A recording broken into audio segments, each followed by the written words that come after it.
Boards finally खत्म हो चुके हैं। आपके relatives are may be already behind your score और आपके फूफा जी ने भी ये पूछना शुरू कर दिया होगा कि और बेटा आगे का क्या प्लान है। वैसे ये सवाल जितना इजी साउंड करता है उसका जवाब पाना उतना ही मुश्किल। इसलिए इन सारे डिफिकल्ट सवालों का जवाब पाने के लिए I Swati welcome you all in learn with Finology. Let's get start. तो आपने अपनी 12th या तो साइंस बैकग्राउंड या तो कॉमर्स या तो आर्ट से की होगी और इन तीनों स्ट्रीम्स में क्या क्या ऑप्शंस अवेलेबल है उन सब के बारे में आज हम डिस्कस करेंगे। तो अगर आप साइंस से पास आउट है और उसमें भी आपने फिजिक्स केमिस्ट्री मैथ्स मतलब पीसीएम सब्जेक्ट्स लिए हैं तो आपके लिए कई सारे ऑप्शंस खुल जाते हैं, जिसमें से सबसे ज्यादा ट्रेंडिंग है इंजीनियरिंग।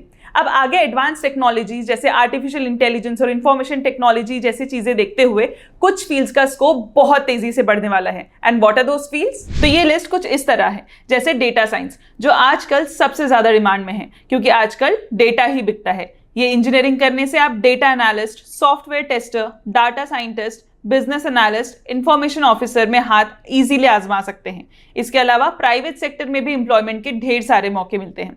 फिर आता है artificial intelligence and machine learning, क्योंकि smart work is always better than hard work और इससे आप software analytics, robotics, programmers, gamings जैसे एरिया में जॉब कर सकते हैं। फिर है mechatronics engineering where machine learning meets electronics learning and it deals with control systems and electromechanical systems, जिससे आप मैकेट्रॉनिक्स, आर्किटेक्ट, ऑटोमेशन इंजीनियरिंग ये सब भी सीख सकते हैं। फिर आती है सबसे इंटरेस्टिंग फील्ड रोबोटिक्स, जिसमें आपको ऐसी टेक्नोलॉजी से अवगत कराया जाएगा जो ह्यूमन लेबर को कम करके चीजें आसान बना सके। नेक्स्ट है मटेरियल साइंस एंड इंजीनियरिंग जो डील करता है मटेरियल बिहेवियर के फंडामेंटल फिजिक्स से। फिर आता है इंफॉर्मेशन साइंस एंड इंजीनियरिंग जो सीख के आप operating system, system software, database management, automata theory जैसे सेक्टर्स में जा सकते हैं। फिर आता है बायोमेडिकल इंजीनियरिंग जिससे आप medical devices, sports medicine, stem cell research, nano technology etcetera fields में जा सकते हैं।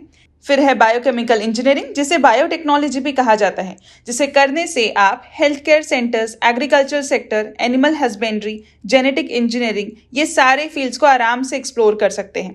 बता दें कि बायोमेडिकल इंजीनियरिंग या बायोटेक्नोलॉजी करने के लिए आपको बायोलॉजी सब्जेक्ट कंपलसरी करना जरूरी नहीं होता है।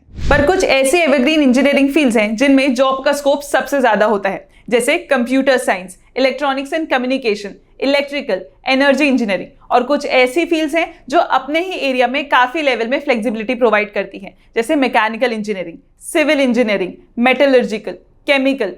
पर PCM syllabus is not always about engineering. ये ऐसी बहुत सारी फील्ड्स हैं जो आप पीसीएम सिलेबस के साथ ही जिसमें आप अपना करियर बना सकते हैं। अब अगर आपने साइंस स्ट्रीम में ही पीसीबी सब्जेक्ट्स मतलब फिजिक्स, केमिस्ट्री और बायोलॉजी सब्जेक्ट लिया है तो आपके लिए 4 मेजर करियर ऑप्शंस खुल जाते हैं, जिसमें से पहला है मेडिकल साइंस जिसमें ये टॉपिक्स इंक्लूडेड हैं। दूसरा है pharmaceutical science with these 2 major streams.